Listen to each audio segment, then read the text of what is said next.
ಈಗ ಇದೊಂದು ರೀತಿ ಯುದ್ಧ ನಡೀತಾ ಇದೆ ಪ್ರಜಾಪ್ರಭುತ್ವದಲ್ಲಿ. ಸಮಾಜ ಅಂದರೆ ಅನ್ಯಾಯ ಆಗಿದೆ, ನ್ಯಾಯ ಸಿಗೋ ನಿಟ್ಟಿನಲ್ಲಿ ಆ ಟೈಮ್ ಯಾವಾಗಲೋ ನಮಗೆ ತೀರ್ಪು ಬಂದಾಗ ಅಟ್ಲೀಸ್ಟ್ ನ್ಯಾಯ ಸಿಗ್ತಾ ಇದೆ ಅನ್ನೋದಕ್ಕೆ ಖುಷಿ ಪಡಬೇಕು. ಆದರೆ ಆ ಸಮಯ ಅದೊಂದು ರೀತಿ ಯುದ್ಧವೇ ಅಂತ ಕನ್ಸಿಡರ್ ಮಾಡಬೇಕು. ಈಗ ಮತ್ತೊಂದು ಯುದ್ಧ, ಹಾರ್ಮುಜ್ ಜಲಸಂಧಿಗೆ ಅಮೆರಿಕ ದಿಗ್ಬಂಧನ ಹೇರಿದೆ. ಹಿಂದೆ ಸರಿದೇ ಹೋದರೆ ನಾವು ಸುಮ್ಮನೆ ಇರೋದಿಲ್ಲ. ಎಸ್, ಐ ರಿಪೀಟ್, ಹಾರ್ಮುಜ್ ಜಲಸಂಧಿಗೆ ಅಮೆರಿಕ ದಿಗ್ಬಂಧನ. ಗಲ್ಫ್ ವ್ಯಾಪಾರ ಸಂಪೂರ್ಣ ಅಸ್ತವ್ಯಸ್ತ ಮಾಡ್ತೀವಿ ಅಂತ ಹೆದರಿಸ್ತಾ ಇದ್ದಾರೆ. This is war breaking news. ಅಮೆರಿಕಾಗೆ ಖಡಕ್ ಎಚ್ಚರಿಕೆ ಕೊಟ್ಟಿದೆ ಇರಾನ್. ಹಾರ್ಮುಜ್ ನಿಯಂತ್ರಿಸೋಕೆನಾದ್ರೂ ಮುಂದಾದ್ರೆ ಅಮೆರಿಕ ಹುಷಾರ್. ಅಮೆರಿಕ ನೌಕೆಗಳನ್ನು ಕ್ಷಿಪಣಿಗಳ ಮೂಲಕ ಓಡಾಯಿಸ್ಬಿಡ್ತೀವಿ.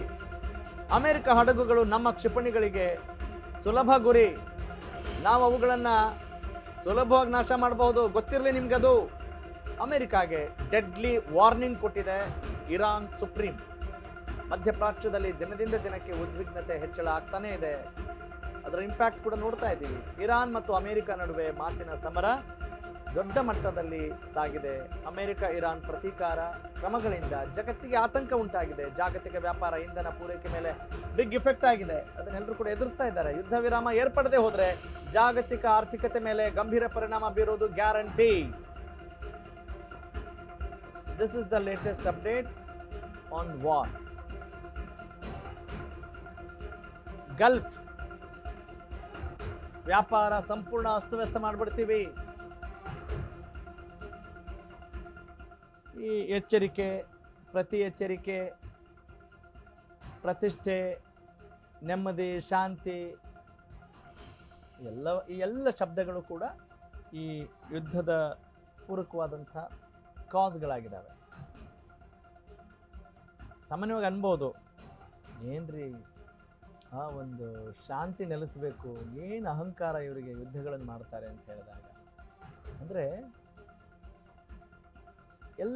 ಎಲ್ಲರೂ ಕೂಡ ಈ ಸಮಾಜ ಅಂತ ಹೇಳಿದ್ರೆ ಪ್ರತಿಯೊಬ್ಬ ಮನುಷ್ಯ ಕೂಡ ಸಂಘಜೀವಿ. ಫೆಡರಲ್ ಸಿಸ್ಟಮಲ್ಲಿ ನಾವೆಲ್ಲ ಬದುಕ್ತಾ ಇರುವಾಗ, ಒಂದು ಒಕ್ಕೂಟದ ವ್ಯವಸ್ಥೆಯಲ್ಲಿ ನಾವೆಲ್ಲ ಬದುಕ್ತಾ ಇದ್ದೀವಿ. ಬರೀ ನಮ್ದು ಒಂದೇ ಮನೆ, ನಮ್ದು ಒಂದೇ ಕುಟುಂಬ ಅಂತ ನಮ್ಮ ಒಟಾರದಲ್ಲೇ ನಾವು ಇರೋಕ್ಕಾಗಲ್ಲ.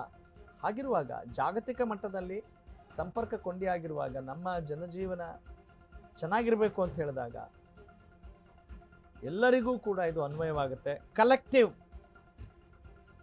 ಲಿಂಕ್ ಅಂತ ಹೇಳ್ಬೋದು, ಸಾಮೂಹಿಕ ಸಂಪರ್ಕ. ಓಕೆ, ಯುದ್ಧ ನಿಲ್ಲದೆ ಹೋದರೆ ಖಂಡಿತವಾಗ್ಲೂ ಅದರ ಇಂಪ್ಯಾಕ್ಟ್ಗಳಾಗ್ತವೆ. ಈಗಾಗಲೇ ಇಂಧನ ವಿಚಾರದಲ್ಲಿರಬಹುದು, ಬೆಲೆ ಏರಿಕೆ ವಿಚಾರದಲ್ಲಿರ್ಬೋದು, ಸ್ಟಾಕ್ ಮಾರ್ಕೆಟಿಂಗಲ್ಲಿರ್ಬೋದು, ಚಿನ್ನ ಬೆಳ್ಳಿ ವಿಚಾರದಲ್ಲಿರ್ಬೋದು. ಅಂದರೆ ದಿನನಿತ್ಯದ ನಮ್ಮ ಜೀವನ ಶೈಲಿಗೆ ಈ ಯುದ್ಧ ಇಂಪ್ಯಾಕ್ಟ್ ಮಾಡ್ತಾ ಇದೆ.